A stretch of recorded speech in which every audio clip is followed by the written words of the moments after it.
Raptors trade assets ranked. So, Vivek, go ahead. Who is the number one trade asset on the team? Well, the number one trade asset is Scotty Barnes. It's just he is pretty much untouchable. So I agree. whether that's whether that's worth even putting him on the list is debatable. And I guess the other side of this is his salary, and so that also adds to the fact that he should be untradeable because, say, for example, in this hypothetical Kevin Durant deal that would involve Scotty Barnes, you are gonna have to give up a couple more of your core, and then it's like just outrageous, right? Like you're not giving up Scotty Barnes and OG Anunoby and Gary Trent Jr. You're not going to be a championship contender with that trade. So, yeah, you follow that up with Pascal Siakam, then OG Anunoby, Fred VanVleet, Gary versus Precious. I think is interesting. I think because of the numbers, it's easier to obviously work a Gary deal than it is a Precious deal because of the contracts. So you probably put Gary ahead of Precious, but in terms of ceiling, you'd probably say that Precious has the higher ceiling at this point in their careers.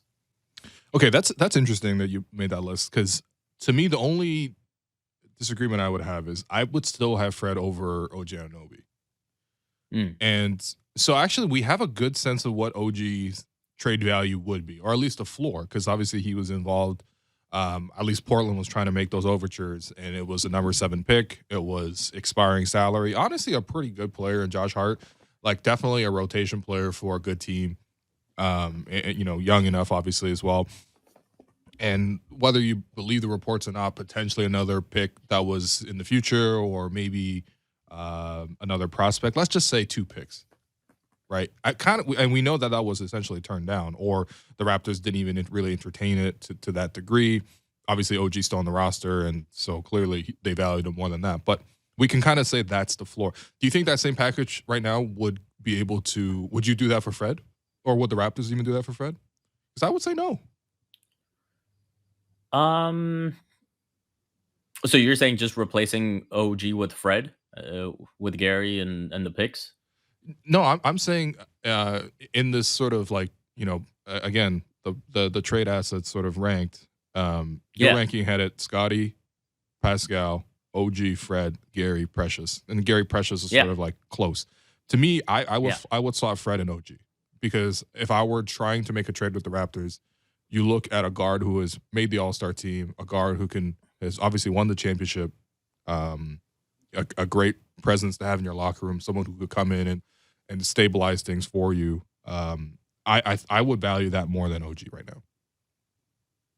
Yeah, I think that's interesting. I think the side that I'm coming at it from is there are probably teams on the outside looking at OG and saying there's more potential to be realized there. And the value of a wing player in this league is probably higher than what Fred is in terms of his physical prototype.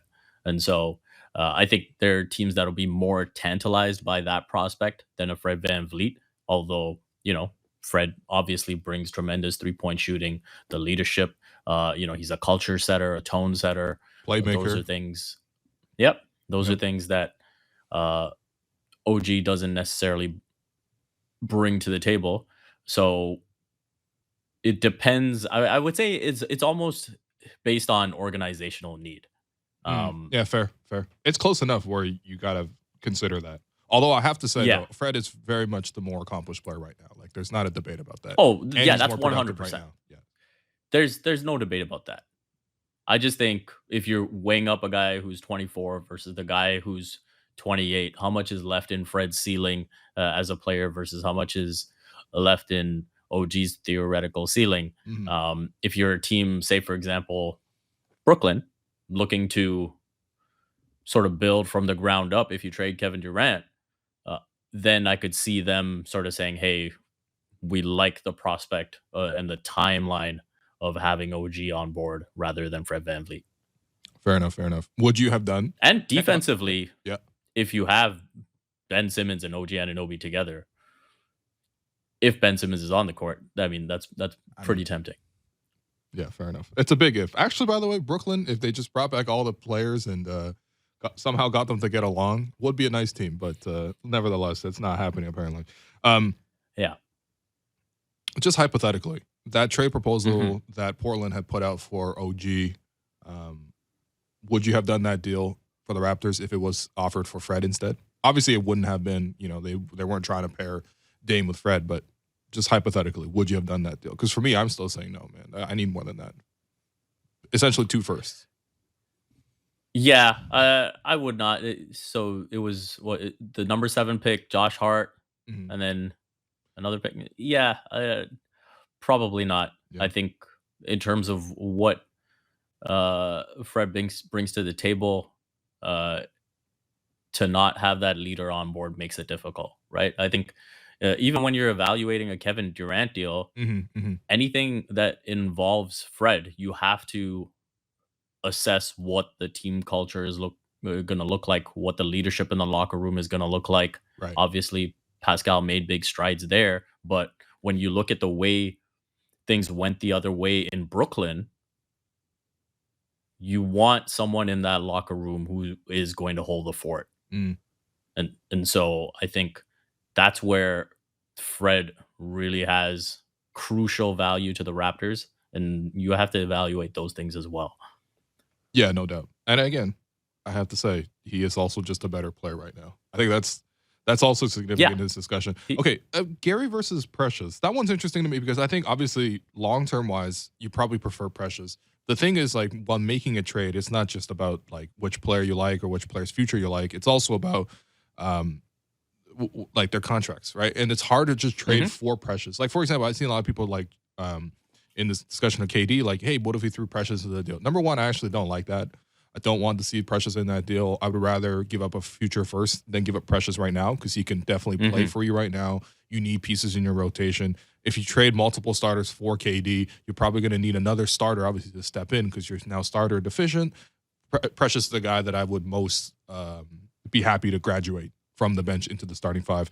So I wouldn't move him. But Also, if you trade both Precious and OG in a deal, you're losing both your best one-on-one defenders. yeah, that's a lot. That's a lot. And you're then all of a sudden like immediately looking for a center, like, or not even a center, but like a big man who can kind of hold it down for you defensively. And Yeah. I'm not even sure if Precious can do that for you over the course of 4 playoff rounds at this current moment. But I'm definitely sure that if you go into the market right now, just try to trade for one at this point or sign one at this point when most of the free agency is over. I don't think that's possible. So I do think you have to hold on to Precious as much as possible, even if it Mhm. means giving up a future pick.